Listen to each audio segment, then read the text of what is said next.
Bramshill House, an imposing Jacobean mansion in Hampshire, England, has stood for centuries, its brickwork weathered by time, its windows watching like eyes. History books call it a marvel of architecture. Locals call it cursed, for within its walls lies a room no one has entered in more than 300 years. The servants whisper about it, the bride's room. They say a young noblewoman vanished there on her wedding night. The door was locked after she disappeared, and it has remained locked ever since. Sound, heavy wooden doors creaking open, footsteps echoing on stone. In 1923, Robert Delling, a young historian, arrived to document Bramshill House's long past. He wasn't afraid of superstition, only fascinated by forgotten truths. The caretaker gave him a tour, warning him about the sealed room on the top floor. "Best not disturb it," the caretaker muttered, his voice low. Some doors were meant to stay shut.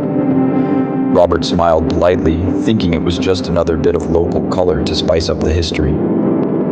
Days passed as Robert worked, his typewriter clacking late into the night. On the fourth evening, while searching through the attic for old documents, his lantern light caught something glinting in the dust. A key. Brass. Heavy, with a faded tag tied to it by frayed string. The words scratched into the tag read, "For the bride." Sound, key sliding into lock, rusty hinges groaning. Curiosity overrode caution. He climbed the narrow servants' staircase to the top floor, stopping at the door he'd been told to avoid. The key fit perfectly. The lock gave way with a reluctant click. The smell hit him first. Stale air, dust, and something faintly sweet, like flowers long dead. Inside, moonlight spilled across faded wallpaper and a thick layer of dust. In the center of the room was an ornate wooden chest, its carvings warped by age. Robert knelt, brushing away cobwebs, and slowly lifted the lid. Inside lay the remnants of a silk gown, brittle lace clinging to the fabric. Nestled among the folds was a human hand bone, delicate and pale, still wearing a tarnished gold wedding ring.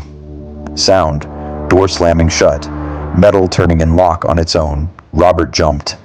The door had slammed shut behind him, the lock twisting on its own. His lantern flickered. The air seemed to press in on him. Then, soft, deliberate footsteps. But not from the floor, from inside the chest.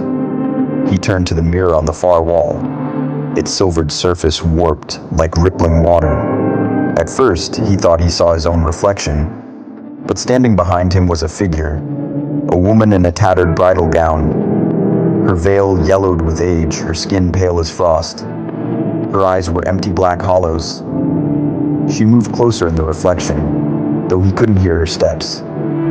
Her fingers twitched, thin, bony, curling like spider legs. Her voice was a rasp, dry and brittle as if it had traveled through centuries to reach him. "Stay. With me." Robert lunged for the door, pounding on it. His fist thudded against the wood, but each knock echoed back, not from the door, but from inside the chest. The mirror behind him rippled like a pool disturbed by a stone. The bride stepped forward, her veil dragging along the floor with a sound like dry leaves. The air grew heavy, thick with the smell of earth and mildew. She was close enough now that he could see fragments of her skin peeling from bone. Her skeletal hand reached for his face. The lantern went out. Sound, morning birds, distant voices. When the staff unlocked the attic the next morning, the bride's room was sealed once more. There was no sign of Robert, only the brass key, resting gently on top of the chest.